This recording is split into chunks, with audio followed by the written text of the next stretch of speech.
What's up, YouTube? Getting right into chapter 15, I do want to say before we start that I did call something later on in this chapter that I've been saying in my videos for months now.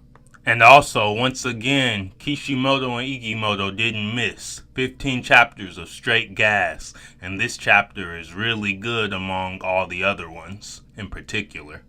There weren't any big fights, so to say, but there were a lot of lore dumps, and we learned a lot of information in this chapter. So without further ado, getting right into chapter 15 of Two Blue Vortex, it's titled, at least the fan translated title is, A Life Worth Living. And basically this chapter starts off with a flashback with Gaara and Shinki facing off against Matsuri and some of the other Claw Grimes. Gaara is heavily wounded as he's protecting Shinki and his other teammates.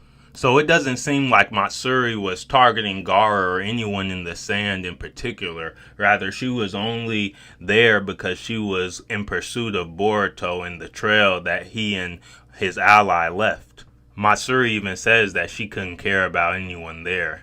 However, even saying that, it does seem like Matsuri was trying to bite Gaara in the hopes of making Gaara into a shinju, into a powerful ally. However, instead of Gaara, they end up getting Shinki because Shinki ends up protecting Gaara in a last-ditch effort to save the Kazekage.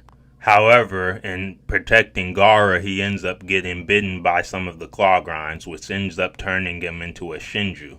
And as we learned last chapter, at the end of it, this shinju that Shinki is named after is Ryu, which translates to particle, or in other cases, dragons, from which other people are aware of. So as we know, all of this was a flashback because it all happened already, and Kankuro is explaining the situation to Shikamaru. Kankuro also notes to keep this under wraps from Tamari for the time being because he wants to handle this quick. Now, if you've seen Naruto Shippuden and this isn't your first anime or manga, we know that at the beginning of Naruto Shippuden, we also had a Kazekage rescue arc, and I believe that this is the direction they're heading in Two Blue Vortex because Gaara is in a bind and they need to rescue him. Now, because the Claw Grime victims are actually still alive within the trees, Shinki's sealing jutsu around Gaara didn't dissipate, meaning Gaara is safe, but he is sealed. So it is kinda cool that, like Naruto, Gaara is also sealed for the time being. However, even though Gaara is safe, he is still wounded from his battle with Matsuri and the other Claw Grimes, so they need to act fast if they're going to save him. We also learn later on this chapter that Ryu can actually undo the sealing jutsu Shinki left on Gaara because Ryu has inherited Shinki's abilities. But we'll get to that later on. I do want to get into what goes on in the Ten Tails hideout because Ryu, as soon as he is brought to life, makes himself useful by unveiling the fact that Code was spying on all of them the whole time with his eye, because as you know, Code can look through other claw marks with his eye technique, so he was looking through the cube the whole time. But Ryu manages to unsheath Code's location, and subsequently makes him the center of attention amongst all the other shinju. Jura said that he doesn't mind that Code was snooping around, and says that he and the other shinju should all be grateful to Code, because he's the one that gave them sentience in the first place. Jura then asks Code what's he doing here and if he has any business with them. But Code, as all you guys know, isn't trying to hear any of that and is asking about business. He's still treating the shinju as a beast rather than a humanoid shinju like how they are now. Code claims that the shinju should only have a one-track mind of devouring the otsutsuki. However, Jura tells Code that their plans have shifted a bit, and while they still will devour an otsutsuki, that is being put on hold for the time being because there are other things that have higher priority at the moment. Jura then tells Code that Boruto is an object of elimination in the Shinju's eyes, and that Code is free to eliminate him because Kawaki will serve as enough food for a divine tree, chakra fruit, To where Code retorts and says that he decides who he's gonna kill, and that the Shinju is just a beast and should only have a one-track mind of eating the otsutsuki, and that's it. Code also tells Jura that he'll be the one to eat the chakra fruit in order to inherit Ishiki's will and become a new otsutsuki. Now I want to pause for a second. I know this is shonen, and the antagonist is always going to repeat their objective over and over again, just to let probably even newcomers know of their plans, to know like what their goals are in the future and everything. But I don't think Code name dropped Ishiki for no reason. He could have just left it at I'm gonna be the one to eat the chakra fruit and that's it. But he had to mention Ishiki's will and becoming a new otsutsuki in the process. I'm trying to tell you guys, Ishiki Otsutsuki will be back in the story. Whether it's later on or sooner, he'll be back. But anyway, back to the chapter. Jura retorts by just telling us what we already know about the chakra fruit, what it is. That it's a lump of genetic information across the whole earth, comprised into a ball of energy. Jura then retorts what Code says and says, what if the Shinju themselves ate the chakra fruit instead? And Code didn't like this, so Code tried to attack Jura, and by attacking Jura, Jura shot off a Rinnegan laser beam like what he hit with Boruto and shot Code's hand off, to where Code yells in pain. So I'm not gonna lie, Code has been taking L after L and it still hasn't changed at all. He already lost an eye at the start of Two Blue Vortex, as we learned over the time skip, but now he's lost a hand just like Sasuke. He's just in the same shape Sasuke was. So this is kind of crazy for Code. However, I still think everybody should invest in Code stocks now, because Code has hit beyond rock bottom at this point. It's probably, you gotta just laugh at it. It's kind of sad. But I do think Code will still have his moment in the future. As bad as it looks now, there's nothing more dangerous than somebody who has nothing to lose. And Code, as I just said, has hit beyond rock bottom at this point. And to make matters even worse, Jura was just sitting there all composed. He didn't even really laugh at Code, even though Code was insinuating all of them were laughing at him at one point. But none of them were really laughing. Jura tells Code that his life is a bit dull, so he suggests giving Code a task of eliminating Boruto and his unknown accomplice, which we know is Kashin Koji. Jura tells Code if he can do this, that he'll give Code the chakra fruit, to which Code ends up agreeing to, because he really doesn't have a choice at this point. Code ends up escaping. Well, the Shinju let him escape, but he basically says that he'll be the one who has the last laugh in the end. And Jura says he's interested to see where Code's destiny takes him. Once Code departs, Ryu asks Jura if he can kill Code the next time he sees him, to where Jura says of course he can, but he should be focusing on something else right now, his instincts, who his instincts are driving him to want to eat. To where Ryu tells us what we probably would have guessed. Ryu wants to eat the 5th Kazekage, Gaara of the desert. So this probably is somewhat of a Kazekage rescue arc, because they're going to have to rescue Gaara and free Shinki simultaneously before Ryu can eat Gaara himself. So this will be a good upcoming arc. And lastly, to conclude the chapter, we get to the part where I told you guys at the beginning of the video where I said that I called something that I've been saying in videos for a couple months now. We see that Boruto is sitting on top of the Hokage monument and Kawaki eventually meets him up there. He's sitting on Naruto's head.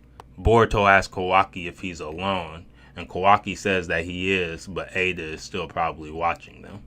And Boruto asks Kawaki is he not in the mood to attack him? And Kawaki says that he really wants to know why Boruto didn't say anything when he was in interrogation. And Boruto says that he didn't want to create any more chaos and confusion, basically. Boruto tells Kawaki that he has the strength to remain unfazed thanks to his teachings by Sasuke, and that Konoha is acting as they should against a rogue ninja who committed treason. That's how it should be. We then start to get to the good stuff. Kawaki asks Boruto what happened to Momoshiki, and he says from what he can tell, Boruto still can't control his karma. Boruto tells Kawaki that 2 years ago when Sasuke faced off against Code, he used his karma for the first time since he left the village. Boruto said he felt the sensation of being taken over by Momoshiki or something close to it when he used the karma. He said he stopped being himself. It felt like he was dying even though he was still conscious. And he said since then he hasn't used karma a single time. He also says for the past 3 years Momoshiki has been silent. So he says he thinks the karma is the trigger to bring him out. So if everybody remembers where the anime left off, we remember that Kawaki ended up killing Boruto. And Momoshiki had to break off a piece of the karma to resuscitate Boruto and save his life. And by doing this, Momoshiki's chances of reviving through Boruto's body went up in smokes. But even though Momoshiki can't resurrect, the chances of him still hijacking Boruto's body still exist. Momoshiki breaking off a piece of the karma to save Boruto's life was essentially him giving up some of his own data and giving it to Boruto. That is why the shinju now refer to Boruto as Boruto Otsutsuki rather than Boruto Uzumaki. But now, since Momoshiki did that to save Boruto's life, he created a glitch in the karma, which is why when Boruto used the karma, Momoshiki's hijacking of Boruto's body is probably more potent than ever, given that we know that their thoughts were already crossing over, but now their body and mind are becoming one. And what Boruto says also confirms that he was wrong at the end of part 1. When Momoshiki saved him and he came back to life when he was in the hospital, he had said that he thinks he can channel Momoshiki's power even better now. But he was wrong because he hasn't used karma a single time since that fight with Sasuke and Code. So putting this to the side for a second, Boruto tells Kawaki, I think he understands already, but they can't deal with the shinju through ordinary means. Especially Jura. Boruto says he can't do anything about him on his own and that he needs Kawaki's help. Kawaki looked at Boruto trying to change the subject, but Boruto was trying to tell Kawaki that that has to come first before handling the matter of Momoshiki, and that if they defeat the shinju and that if Boruto goes berserk afterwards, that Kawaki can kill him again without hesitation. But Boruto tells Kawaki that he has to get stronger. He said originally he should have released Dad from the seal, he's talking about Naruto, and have him train him, but he says that would take too long at the moment, and that isn't realistic at this point because it takes too much time. We then finally get to the part that I've been saying all along.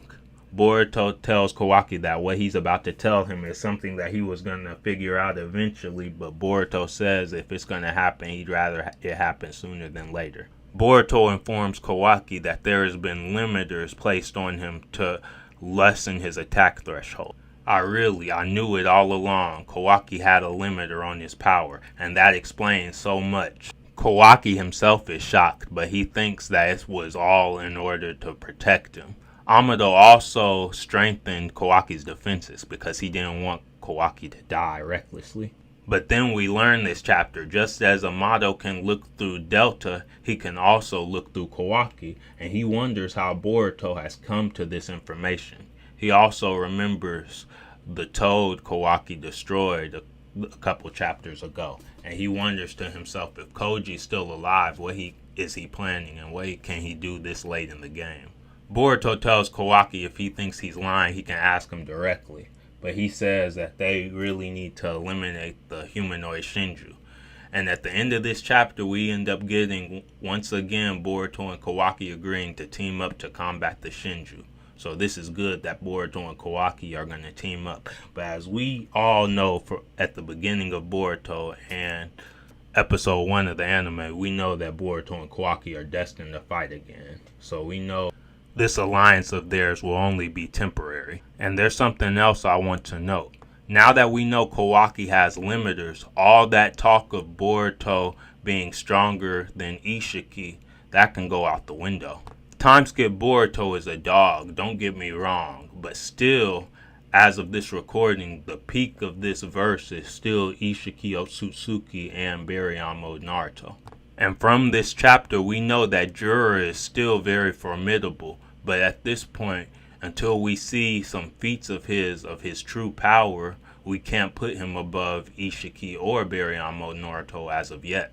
We have a lot of characters now in Two Blue Vortex that are stronger than Jigen, so that's no longer an issue power-wise. But some people just really need to understand there is a huge, and I mean huge, power gap between Ishiki and Jigen. Because the power gap, in between the power gap between Jigen and Ishiki, exists no limiter code, Boruto as of now, all of the shinju including Jura, and Daemon. I believe Kishimoto and Ikimoto will let us know through somebody's text or phrase when Ishiki or Baryon Naruto have been surpassed. But we still have a ways to go until then. Also, you guys, be on the lookout. I have a good theory video cooking up, and it's probably going to be my next video I drop. And featured on this video is going to be another popular Boruto YouTuber. I've had this theory cooking up since the end of the Ishiki arc in part 1 of Boruto. So I know you guys are going to love it. So stay tuned. See you next video. Later.